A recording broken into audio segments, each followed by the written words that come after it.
Katra meža terapijas praktiskā nodarbība ietver sevī gan praktisko daļu sākumā, ievadu, praksi, tējas ceremoniju un noslēgumā jautājumu un atbilžu laiku, kur tu vari uzdot savus interesējošos jautājumus un saņemt atbildes.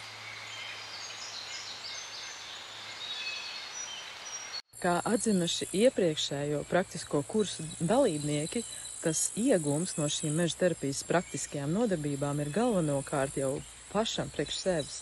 Pašam iziet un pieredzēt to praksi uz sevis, kā tas ir, kādas izmaiņas tu novēro, jūti sevī.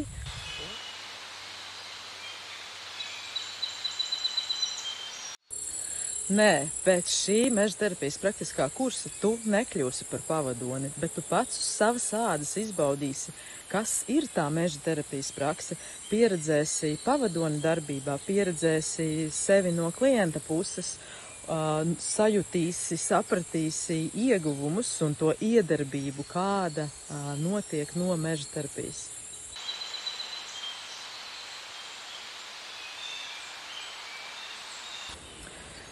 Sveiks! Ielūdzu tevi uz meža terapijas praktisko kursu, kur tu varēsi uz savas ādas izbaudīt, kas tas ir, un katras nodarbības beigās uzdot sevi interesējošos jautājumus un saņemt atbildes.